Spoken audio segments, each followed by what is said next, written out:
এক ব্যক্তি জীবনে সর্বোচ্চ ১০ বছর প্রধানমন্ত্রী থাকার পক্ষে একমত হয়েছে রাজনৈতিক দলগুলো।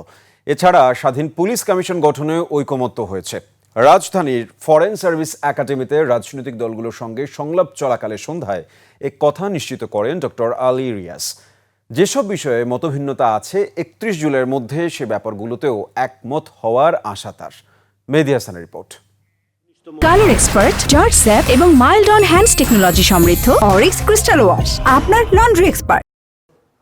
ঐকমত্য কমিশনের আলোচ্য ২০টি বিষয়ের মধ্যে এখন পর্যন্ত ১০টি বিষয়ে রাজনৈতিক দলগুলোর মধ্যে মতৈক্য হয়েছে। রোববার দ্বিতীয় ধাপের সংলাপের ১৯তম দিন শেষে আরও দুটি বিষয়ে মতৈক্যের কথা নিশ্চিত করল কমিশন। ৩১ জুলাইয়ের মধ্যে সংলাপ শেষ করার ব্যাপারে আবারও আশাবাদের কথা জানান কমিশন সহসভাপতি ডক্টর আলী রিয়াজ। এখন পর্যন্ত আজকের দিনে যে দুটো বিষয় ঐকমত্য হয়েছে সেটাকে আমি বড় ধরনের অগ্রগতি মনে করি। কমিশন এটাকে বড় ধরনের অগ্রগতি মনে করে।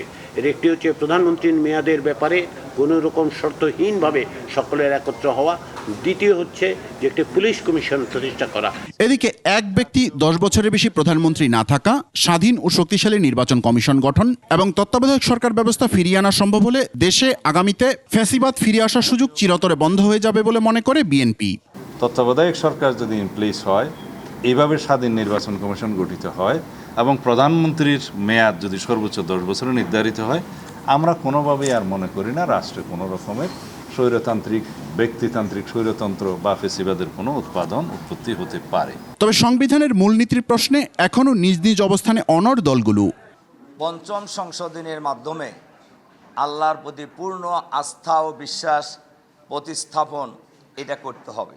৭২-এর সংবিধানের মূলনীতি, সেই মূলনীতিগুলো বাদ দিয়ে সাম্য, মানবিক মর্যাদা, সামাজিক সুবিচার, যার ভিত্তিতেই আমরা মুক্তিযুদ্ধে সামিল হয়েছিলাম, এর সাথে গণতন্ত্র এবং একই সাথে ধর্মীয় স্বাধীনতা এবং সম্প্রীতি, এই বিষয়গুলোকে যুক্ত করে সংবিধানের মূলনীতি ঠিক করা যেতে পারে। সংবিধানের রাষ্ট্রীয় পরিচালনার ৪ মূলনীতির সাথে, মানে এখন যে ৪ মূলনীতি আছে, সাথে সাম্য, মানবিক মর্যাদা, সামাজিক সুবিচার এবং ধর্মীয় স্বাধীনতা ও সম্প্রীতি যুক্ত হবে।